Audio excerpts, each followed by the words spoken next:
Hi అండి, నమస్తే. Routine curry చపాతీలోకి బోర్ కొట్టినప్పుడు ఇలా మిక్స్డ్ వెజ్ కర్రీ ట్రై చేయండి. పన్నీర్ కర్రీ కూడా ఓసారి తినాలనిపించేది కదా, అలాంటప్పుడు ఇలా మిక్స్డ్ వెజ్ కర్రీ ట్రై చేయండి. రెస్టారెంట్ స్టైల్లో చాలా బాగుంటుంది.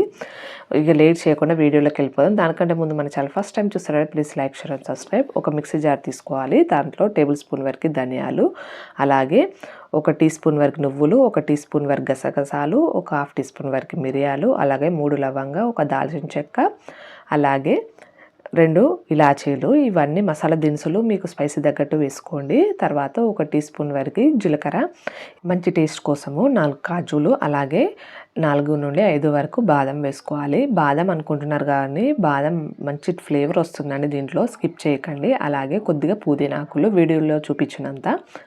ఇప్పుడు దీన్ని ఫస్ట్ మనం మిక్సీ పట్టుకోవాలి కొంచెం బరకగా. యాక్చువల్గా దీంట్లో సోంపు కూడా వేసుకొని మిక్సీ పట్టుకోవాలి, మర్చిపోయాను. ఇప్పుడు సోంపు వేసాను, 1 టీ స్పూన్ వరకు సోంపు. అలాగే ఇప్పుడు ఫస్ట్ ముందే మిక్సీ పట్టుకోవాలి సోంపు కూడా. తర్వాత ఇప్పుడు కాస్త మిక్సీ పట్టుకున్నాక దాంట్లో 2 టేబుల్ స్పూన్ల పెరుగు కూడా వేసుకొని మళ్ళీ ఇంకొకసారి మిక్సీ పట్టుకోండి, ఇలా మంచి స్మూత్ పేస్ట్ అయ్యేంత వరకు. ఇప్పుడు దాన్ని పక్కన ఉంచేసేయండి. ఇప్పుడు ఒక కడాయిలో కొద్దిగా ఆయిల్ వేసుకోవాలి. ఇప్పుడు మనం మిక్స్డ్ వెజ్ కర్రీ కాబట్టి వెజిటేబుల్స్ అన్నీ వేసుకొని ఫస్ట్ మంచి దూరగా వేయించుకోండి. దీంట్లో ఒక 1/4 కప్ వరకు బీన్స్ ముక్కలు, అలాగే 1/4 కప్ వరకు క్యారెట్ ముక్కలు ఇలా కట్ చేసుకొని ఫస్ట్ వేయించుకోండి. బీన్స్ ముక్కలు, క్యారెట్ ముక్కలు, లైట్గా క్యారెట్ ముక్కలు అవన్నీ వేగాక దాంట్లో ఆలు కూడా వేసుకోవాలి 1/4 కప్ వరకు. ఇలా వీడియోలో చూపించినంత సైజ్ అయితే సరిపోతుంది కట్ చేసుకోవడం. తర్వాత 1/4 కప్ వరకు క్యాప్సికమ్ ముక్కలు, తర్వాత మన పచ్చి బఠానీ అంటారు కదండి అది. ఇప్పుడు ఈ మధ్యలో గ్రీన్ బఠానీ మనకు దొరుకుతుంది కాబట్టి అది కూడా వేసుకుంటే ఫ్లేవర్ బాగుంటుంది దీంట్లో.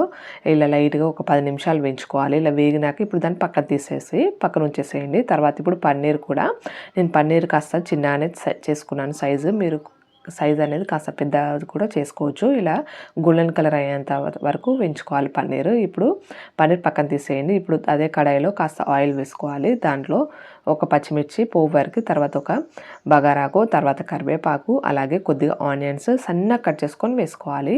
ఇప్పుడు ఆనియన్స్ ఇవంతా బాగా వేయించుకోవాలి. ఆనియన్స్ అనేది గోల్డెన్ కలర్ అయ్యేంత వరకు వేయించుకోండి మనం. ఇప్పుడు ఒక 10 నిమిషాలు అలా మూత పెట్టేసేయండి. మనకు ఆనియన్స్ అనేది మగ్గిపోతాయి. చూసారు కదా, కలర్ అనేది చేంజ్ అయిపోయింది. ఇదే టైంలో మనం అల్లం వెల్లుల్లి పేస్ట్ కూడా వేసుకోవాలి. నేనైతే ఫ్రెష్గా దంచుకొని వేసుకున్నాను. అల్లం వెల్లుల్లి పేస్ట్ మంచి ఫ్లేవర్ వస్తుందండి వెంటనే దంచి వేసుకుంటే. తర్వాత టమాటాలు 1/4 కప్ వరకు, ఒక మీడియం సైజ్వి ఒక 3 నుండి 4 వరకు ఇలా సన్నగా కట్ చేసుకొని వేసుకోండి. తర్వాత కొద్దిగా సాల్ట్ చల్లుకొని మూత పెట్టేసేయండి. ఇలా టమాటా వేసాం కాబట్టి ఈజీగా మగ్గిపోతాయి. 10 నిమిషాల తర్వాత మూత తీస్తే టమాటాలు అనేది మనకు ఫాస్ట్గా మగ్గిపోయాయి. ఇప్పుడు దాన్ని మెత్తగా చేసుకొని బాగా కలుపుకొని ఇప్పుడు దాంట్లో మనం ఆల్రెడీ మిక్సీ పట్టుకున్నాం కదా ముందే, ఆ పేస్ట్ దాంట్లో వేసుకోవాలి. ఇప్పుడు ఈ ఆయిల్లో బాగా వేయించుకోవాలి ఈ పేస్ట్.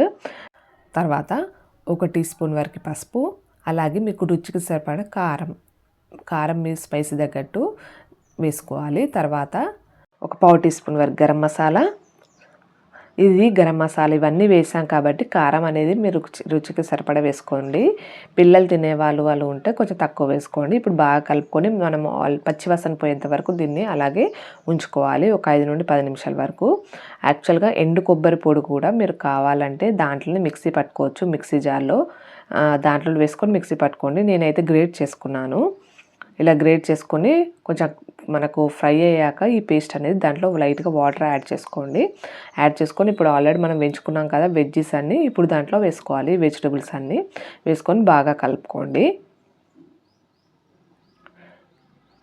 ఇప్పుడు దీంట్లో మీరు కన్సిస్టెన్సీ అనేది ఎంత ఉండాలో అంత వాటర్ వేసుకోవాలి. మనకు వెజ్జీస్ అనేది ఒక 50% ఉడికిపోతాయి ఫ్రై చేసినప్పుడు. ఇప్పుడు ఇంకా 50% అనేది ఈ వాటర్లోనే ఉడకాలి. మసాలా అంతా పోవాలి వెజిటేబుల్స్ కాబట్టి కాస్త వాటర్ వేసుకోండి. ఒక కప్పు వరకు వాటర్ వేసుకొని బాగా కలుపుకోండి. ఇలా మధ్యలో కలుపుకుంటూ ఇలా కలుపుకోవాలి. మనకు కన్సిస్టెన్సీ వాటర్ అనేది తగ్గిపోతాయి. ఇప్పుడు దాంట్లో 1 టీ స్పూన్ వరకు కసూరి మేతి వేసుకొని బాగా కలుపుకోండి. మళ్ళీ లాస్ట్లో కొత్తిమీర ఆకు వేసుకొని ఫ్లేమ్ ఆఫ్ చేస్తే అంతే, రెడీ అయిపోయింది. మనకు కర్రీ కన్సిస్టెన్సీ అనేది దగ్గరకు పడాలని అంతసేపు ఉంచాలి, అంతే. మనకు కర్రీ రెడీ అయిపోయింది. చూసారుగా ఎంత బాగుందో. దీన్ని రోటీలోకి చాలా బాగుంటుంది. ఇంకేంటి ట్రై చేస్తారా? ట్రై చేసి ఎలా వచ్చిందో కామెంట్ సెక్షన్లో కామెంట్ చేయండి. అలాగే వీడియో నచ్చితే మాత్రం like, share and subscribe. Thank you.